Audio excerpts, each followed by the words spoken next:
somos abençoados de viver num país como o Brasil, que até quando a monja mencionou que essa paz poderia começar aqui em Campina Grande, porque judeus e árabes convivem muito bem, e alguém, acho que foi aquele que mudou de lugar, falou no Brasil inteiro, né? Nós não temos problema, ninguém quer confusão com ninguém, todos nós podemos, se tivermos a sinceridade e o desejo de aumentarmos a nossa espiritualidade muito forte, muito rápido, buscando uma boa associação e buscando mesmo um processo forte. Então esse final do mundo nós vemos como uma coisa, na verdade até sem importância, é uma coisa que, segundo a cosmologia védica, é uma coisa que vai demorar muito, e para nós vai acabar, assim, quando nós decidimos que queremos acabar com a existência material nossa, e mesmo aqui e agora, podemos iniciar uma existência espiritual completamente satisfatória, independente dos fatores externos, né? Tá?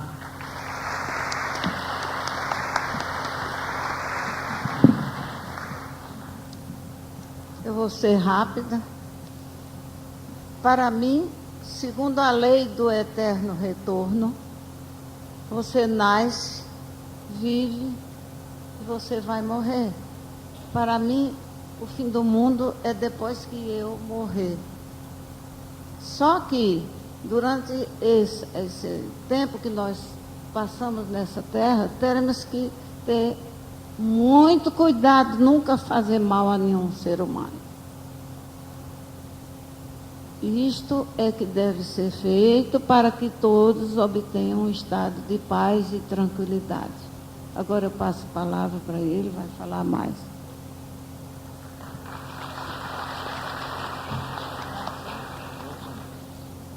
Perguntam sobre o fim do mundo. E eu podia responder com outra pergunta, mas que mundo?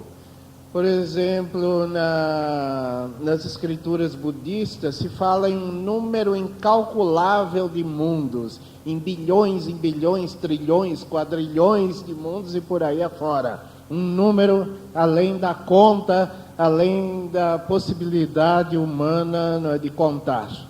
Então, qual é o mundo que se acaba? E o que são esses trilhões, quadrilhões ou quinquilhões de mundos, não é? Será uma visão astronômica? Será os mundos no espaço? Pode ser, mas o enfoque budista não é bem esse. O enfoque budista é mais psicológico. Ou seja, quem constrói o meu mundo? A minha consciência. A minha consciência constrói o meu mundo a partir de que eu tomo consciência na minha infância do que eu sou, não é? E eu começo a sentir que há um eu e um não eu. O não eu é um mundo exterior e eu vou construindo este mundo exterior a partir das minhas percepções, das minhas experiências, das minhas vivências, não é? Então, os bilhões ou trilhões de incontáveis mundos são os mundos de cada um que a consciência de cada um dos seres viventes constrói, não é? Pois bem, cada mundo construído por cada consciência, ele surge com o despontar dessa consciência e, logicamente, chega ao fim quando esta consciência chega ao fim, não é, do seu ciclo vital, não é? Então, é fácil vocês tirarem as devidas conclusões, né? Cada um de nós é um mundo, é uma visão de mundo, e essa visão de mundo se dissolve no momento que se dissolve a consciência neste ciclo vital, né, que vai do nascimento à morte.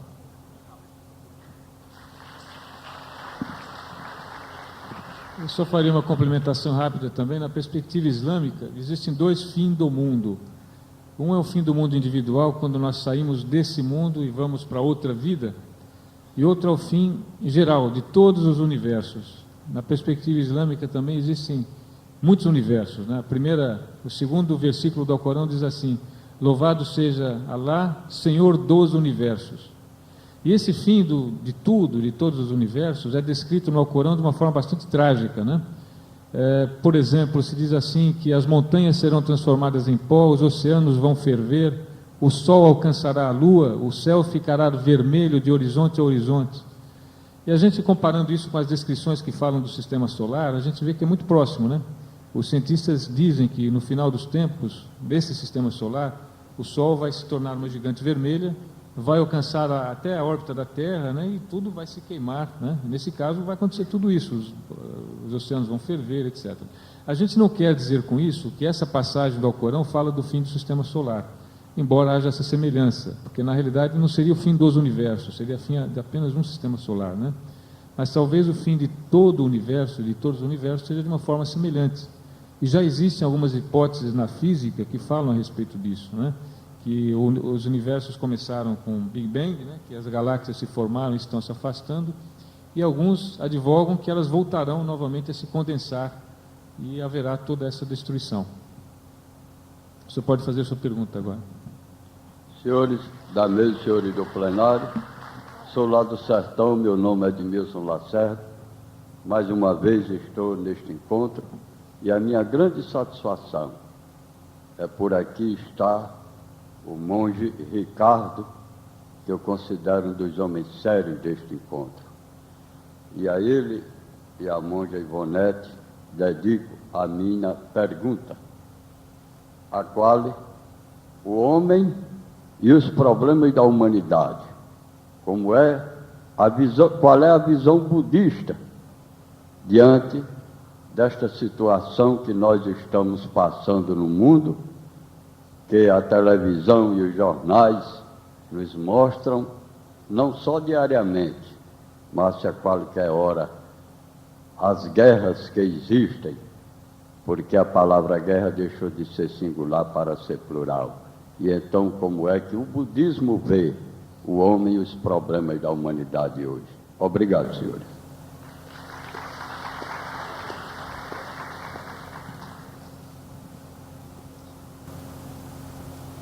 Eu vou responder e te dar um grande abraço, meu amigo. Se todas as cidades do mundo, se todos os países, o pessoal se reunisse como nós estamos aqui, então não teria mais guerra no mundo, não teria mais. As catástrofes são naturais, porque o homem está explorando bastante as terras, né?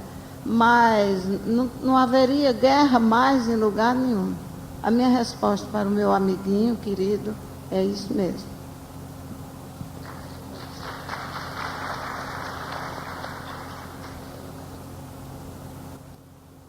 No budismo da terra pura, nós dizemos que vivemos num mundo impuro.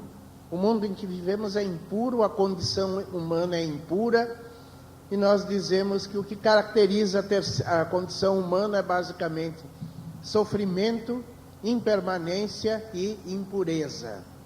Nós todos almejamos a ser puros, queremos fazer atos puros, mas a nossa mente impura acaba sempre atrapalhando as coisas e nossos atos são impuros. A humanidade, desde que começou, ela tem acumulado ao longo do tempo um magnífico repertório de boas intenções, de construir sociedades bonitas, perfeitas, pacíficas, e todos os planos têm ido por água abaixo. As melhores intenções têm terminado da maneira mais catastrófica possível. Por quê? Porque a visão do homem é limitada, não é? Pela impureza que reina em sua mente, pela escravidão aos desejos desenfreados, pela cólera desenfreada, descontrolada, pela ignorância, por só conseguir ter uma visão muito parcial das coisas, não é? Então, para que realmente o homem supere isto, tem que partir para um trabalho de limpeza, de purificação, que tem que ser ao mesmo tempo exterior e interior. Não adianta querer limpar apenas o mundo interior e deixar o mundo externo cheio de sujeira. Temos que limpar ao mesmo tempo a sujeira externa e interna. E está aqui entre nós um novo companheiro, um novo irmão da nova consciência, o companheiro Kokudai, que está ali sentado na primeira fileira, que ele vem nos ensinar sobre um trabalho de limpeza que é ao mesmo tempo interior e exterior, mas começa com a limpeza externa, né? Quer dizer, para purificar o nosso coração, não podemos fazer outra coisa senão começar a limpar a sujeira do mundo externo, porque o mundo externo, de certa forma, é uma projeção, né, do nosso coração. Se o nosso coração for puro, ele projetará um mundo puro. Os Budas têm o coração puro, por isso o mundo por eles projetado se chama Terra Pura, ou Terra da Suprema Alegria, Sukhavati. Como a nossa mente é impura, ela só projeta o mundo da impureza, Edo em japonês, não? O mundo Kitanai, sujo, né? Então, temos que limpar ao mesmo tempo a sujeira externa e a interna numa perspectiva não dualista, de superar essa dicotomia interna e externa, né? Se todos os seres partirem para a purificação, ao mesmo tempo interior e exterior, então está dado o primeiro passo para purificar este mundo. E quanto a guerras, violências, etc. e tal, a Campina Grande realmente é um magnífico exemplo, no sentido de reunir este fórum anual de todas as ciências, filosofias e concepções do mundo, né, no maior espírito fraterno possível. Há poucos anos, Campina Grande deu um belíssimo exemplo em que neste palco desse teatro, um representante de Israel e um representante do islamismo se abraçaram como irmãos. É a luz da purificação do mundo, partindo de Campina Grande, né, para o mundo, dando o exemplo do que precisa ser feito lá fora, né?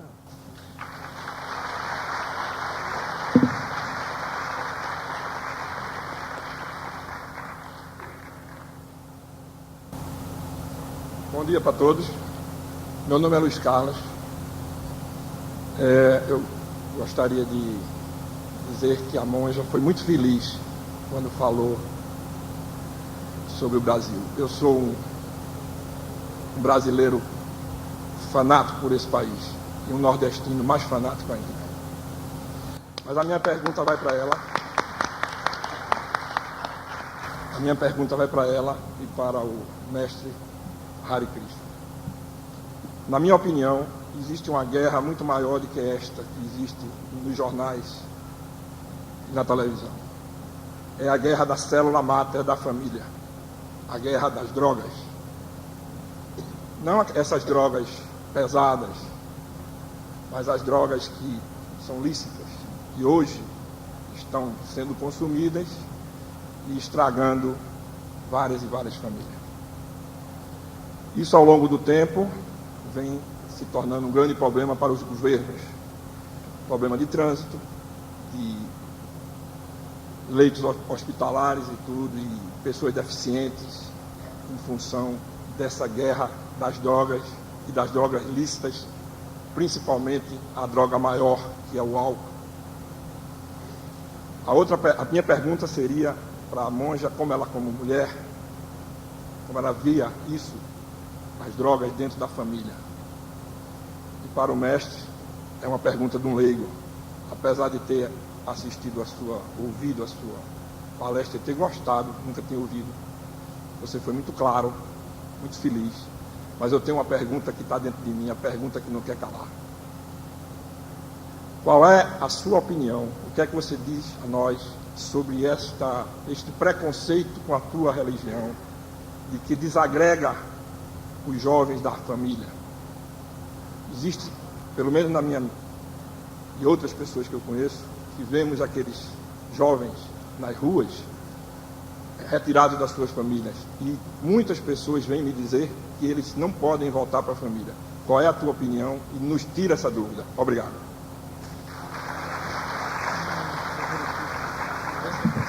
Então, eu pediria à monja que respondesse a pergunta. É o seguinte: se alguém tem um filho que viciou-se em droga, ele não é culpado, É culpa, às vezes, da sociedade, dos companheiros. O pai e a mãe geralmente querem um filho que lhe dê muita alegria, e às vezes isso não acontece. O que, para mim, o procedimento seria muita paciência, tratá-lo muito bem e não esconder o que está acontecendo em casa. É uma coisa muito delicada, porque eu trabalho também com essa gente, né? E eles aparecem no nosso templo.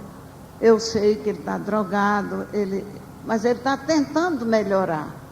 À medida que a pessoa está tentando melhorar, a gente tem que aceitá-lo e trabalhar a mente dele. E no nosso grupo do Shopping Plaza Sul, que é terceira idade, aparecem senhores também viciados em drogas. E bebidas, e mulheres também. Então, eu posso te dizer, assim, sem aumentar muito meu ego, que essas pessoas todas estão quase completamente curadas, a ponto de resolverem casar por lá mesmo, e nós, com muita serenidade, com muito cuidado, não precisa a pessoa falar, você é drogado, insultar a pessoa, porque o processo fica mais difícil, né? É preciso muito cuidado, muito carinho. É um trabalho feito entre nós e os hospitais. Portanto, Campina Grande tem uma universidade maravilhosa, aí onde eu já trabalhei aqui, e que tem médicos capazes de se reunirem com as pessoas que tiverem boa vontade e fazer um bom trabalho e ajudar essas pessoas. Creio que nós vamos vencer essa guerra. A minha resposta é essa para você.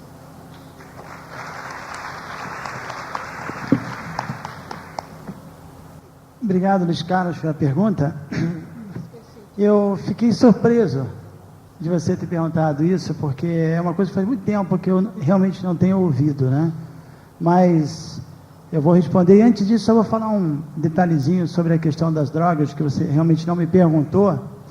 Mas isso é um trabalho que o movimento Hare Krishna fez, que também deve ser reconhecido. Um trabalho muito grande. Inclusive, eu me lembro, há pouco tempo atrás, uma pessoa quis passar uma época na nossa fazenda, em Teresópolis, onde eu moro, e um amigo queria que ajudasse ele.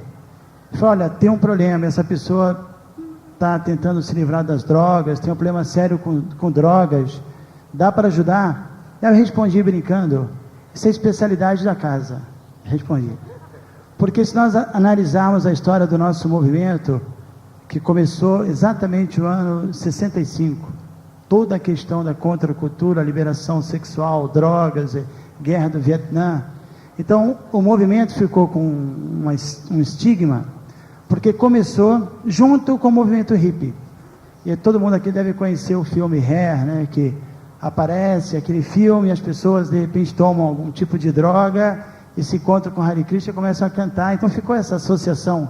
Mas na verdade, na prática, nosso movimento conseguiu tirar milhares e milhares e milhares, talvez milhões de pessoas do uso de drogas, de uma forma muito simples. Primeiro porque uma pessoa se utiliza disso porque ela está insatisfeita com o seu estado de consciência, de repente um pouco rasteiro, falta de perspectiva, e ela tenta artificialmente sair daquela condição, e busca uma alternativa que certamente não é boa, é artificial, e depois vem reações piores.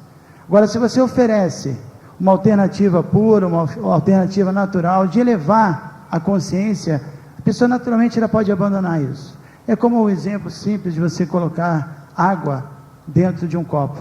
O copo está vazio, mas na verdade ele não está vazio, ele está cheio de ar, né? Então, se você quiser colocar água dentro do copo, você não precisa tirar o ar que tem dentro. Você coloca a água e naturalmente o ar vai sair. Então, nós acreditamos que os valores autênticos, espirituais e até materiais estão ausentes no coração das pessoas. O mundo, eu já dei, na minha fala eu já falei sobre isso, que o mundo parou de se preocupar com o verdadeiro eu e passou a se preocupar só com o corpo, o exemplo da gaiola que eu dei. E as pessoas perderam os valores, o egoísmo é muito forte, cada vez maior.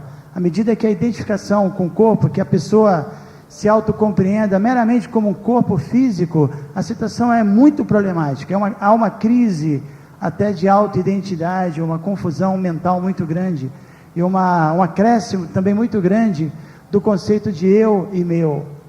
E naturalmente uma pessoa assim, ela, como eu dei o exemplo do copo, ela é um coração vazio. Então nós tentamos introduzir valores espirituais no coração das pessoas, e é a coisa mais simples para nós, quando uma pessoa adere a um processo de yoga, de meditação, de estudo das escrituras, e principalmente de uma boa associação com pessoas que já estão livres desse tipo de problema. É muito fácil a pessoa, sem perceber, sem muito esforço, sem muita dificuldade, abandonar as drogas, porque, como eu disse, é uma substituição de valores. A gente sabe como foi o mundo, como está o mundo hoje em dia, e há pouco tempo atrás, em todas as casas, existia um altar, um oratório, não era? Existia aquele oratório que hoje em dia foi substituído pela televisão, e ali no lugar do santo, ou seja lá de quem for, ficou um elemento muito complicado, que invade a sua casa, que impõe coisas artificiais e cria toda essa situação. Então acho que é importante também falar sobre isso, porque acho que o movimento trabalhou muito sério nisso, e os princípios que nós seguimos, só para uma questão de informação, nós nem sequer bebemos café por conta de cafeína, porque acreditamos que também é um estimulante mental, que deixa a pessoa nervosa e próxima de outras drogas também. O próprio café, para se ter uma ideia, eu quis dizer, essa droga principal que você falou, que é o álcool e coisas parecidas. Então, nós acreditamos ser muito importante colocar na vida das pessoas disciplina, que é exatamente o pilar que eu havia mencionado, que é quebrado pela intoxicação. A pessoa se torna uma serva da mente, não consegue mais fazer um projeto de vida e correr atrás de um objetivo maior, né? Ora, quanto à pergunta da desagregação da família, eu estou surpreso pelo seguinte motivo: as minhas atuais experiências são exatamente o contrário. Eu tenho visto cada vez mais a tendência do nosso movimento atrair pessoas mais idosas, pessoas mais até de outro tipo vindo de outro tipo de situação. Quando o movimento começou, eu mesmo entrei com 20 anos, eu estou com 26 anos de movimento, estou com 46, na verdade 47, e quando nós começamos, eram jovenzinhos de 20 anos, pioneiros, tentando fazer um transplante cultural, com assim, uma profundidade, essa filosofia muito grande. A gente tinha certamente muita dificuldade de entender, de seguir isso, e o que dizer de implantar um templo ou uma organização. Então certamente a gente reconhece que nós cometemos muitos erros. Nós achávamos que todo mundo tinha que se associar conosco dentro de um templo, praticar tudo, sabe, aquela coisa de fugir, no bom sentido da palavra, do perigo. Assim como aqui, por exemplo, se alguém aparece com a metralhadora, poxa, se alguém sai correndo, você não pode criticar essa pessoa. É inteligente, né? Vai ficar aqui para tomar o tiro, por quê? Então nós entendíamos que naquele momento, nos anos 70, 60, 80, cada vez mais os jovens estavam numa situação muito complicada, com drogas, com coisas parecidas à promiscuidade sexual. Então nós tentamos criar esses templos e atraímos muitos jovens, mas nunca pregamos a não importância da família, porque nas nossas escrituras isso é muito claro. Inclusive no Bhagavad Gita diz que é uma austeridade importante você adorar o seu pai e sua mãe. A gente parte do princípio de que os seus pais, você nasceu desse casal porque você tem uma bagagem de outras vidas, um compromisso com eles, e é de uma importância muito grande, ainda mais se você tem uma tendência de praticar a vida espiritual, se deve a eles. Era muito comum o nosso mestre espiritual Prabhupada, quando ele iniciava um discípulo, ele chamava os pais e pedia para o discípulo primeiro reverenciar os pais, agradecendo tudo que os pais haviam feito por ele. Então eu disse que eu me surpreendo, porque hoje em dia eu vejo o contrário, pessoas se tornando devotos, senhores já maduros, e os filhos não conseguem entender, não conseguem apreciar e não se atraem por essa ideia. Então, para nós, eu acredito que o nosso movimento, ele como todo movimento pioneiro, certamente teve dificuldades muito grandes de implantar. Todo mundo tinha 20 anos, todo mundo havia aceitado aquilo com muita fé, com muito entusiasmo, mas sem o devido conhecimento. E o que é fé sem conhecimento? Fanatismo. Fanatismo é fé sem conhecimento. Então nós tínhamos essa característica, mas à medida que nós estamos amadurecendo, toda essa rapaziadinha de 20 anos está com 40, está com 50, já tem filho de 20, de 25, e agora a realidade é outra. A gente compreende cada vez mais a importância da família, só que ao mesmo tempo a família tem que fazer a parte dela. Por exemplo, qualquer autoridade, nós entendemos que ela tem essa posição porque ela representa Deus, ela representa o bom, ela representa o Dharma, as leis, diríamos assim, divinas. Assim como o professor deve ser respeitado, porque essa é a posição dele, como um representante de Deus, originalmente era assim. Ou qualquer líder político, o pai e a mãe também são representantes de Deus na família. Mas quando eles não fazem o seu papel, aí é um pouco artificial querer exigir que os filhos não busquem uma alternativa espiritual e que não tenham a sua individualidade. Isso também é artificial. Então isso era muito considerado, porque infelizmente o mundo teve uma revolução muito grande e a parte espiritual ficou muito abandonada, e todo mundo já havia abandonado a família. Quando o movimento começou, todos os jovens já tinham saído de casa, já tinham virado hippies, já não era uma coisa que começou a partir de nós, a partir da insatisfação, da falta de espiritualidade, das imposições, daquele limite, assim, aquela cultura muito voltada a interesses muito relacionados unicamente ao corpo. Então eu acho que isso naturalmente ocorreu, e como eu disse, o movimento acho que está aprendendo. Temos apenas 30 aninhos de movimento para tentar entender uma cultura milenar e, sem fazer muita concessão ou nenhuma, diríamos assim, implantá-la e conseguir oferecer essa alternativa para que as pessoas possam praticar a vida espiritual e, ao mesmo tempo, o equilíbrio, que é o ponto mais importante. E se você estudar as nossas escrituras, por exemplo, o Bhagavad Gita, que seria a Bíblia do hinduísmo, foi falada por Krishna a um guerreiro chamado Arjuna. E antes de ouvir o Bhagavad Gita, Arjuna era um guerreiro. E quando ele ouviu o Bhagavad Gita, ele continuou sendo um guerreiro, mas um guerreiro espiritualizado. Então o nosso desafio como devotos de Krishna, devemos aprender, e com o tempo isso vai ficar mais claro, é que nós temos simplesmente colocar espiritualidade na vida das pessoas, e elas não precisam mudar a sua posição. É como um zero. Zero vale zero, 2 zeros vale zero, 1000 zeros vale zero. Mas quando você coloca um na frente, quanto mais zero você tiver, melhor, né? Por exemplo, 4 zeros já é 10.000. Então nós temos que aprender essa arte de deixar os zeros e colocar um na frente. É um desafio para nós, e a gente está tentando chegar a esse ponto, tá?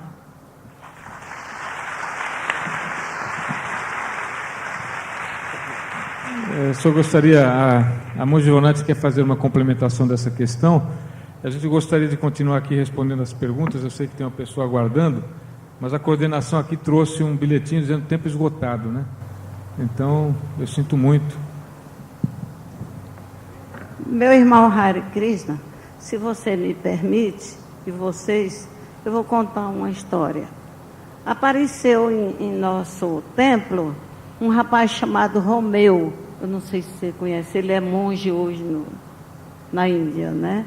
E realmente disseram que ele estava completamente drogado. Ele apareceu diferente, compreendeu? E nós recebemos ele como se fosse uma criança em nossa casa. Nós demos todo o apoio, mas os japoneses no nosso tempo não tinham condições para acomodar uma pessoa no estado em que ele se encontrava.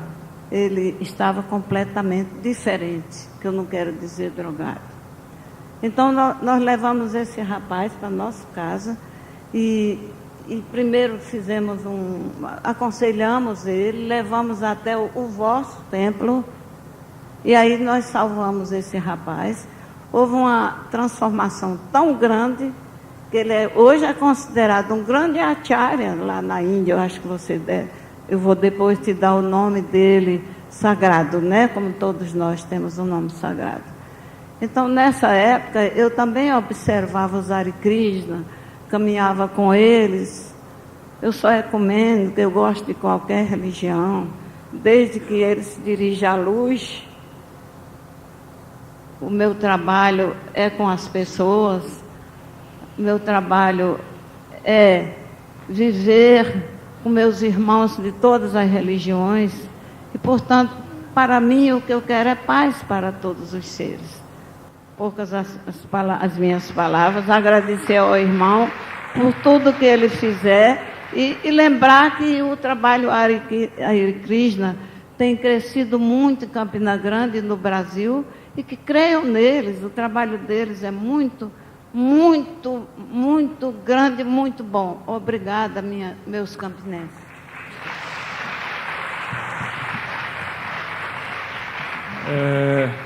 Antes de encerrar, eu gostaria de passar um aviso que algumas pessoas nos têm procurado, querendo saber onde fica o Hotel Onigrati. Algumas atividades estão planejadas no Hotel Onigrati e as pessoas não sabem onde ficam. Esse hotel é o antigo Hotel Ouro Branco. Então, esse é o recado que a gente gostaria de dar. E para encerrar, agradecemos a atenção e a participação de todos, né, e nós aqui da mesa, e que Deus nos ajude, que aquilo que foi dito aqui, aquilo que nós ouvimos, nos ajudem a fazer diferença com as nossas ações, inshallah.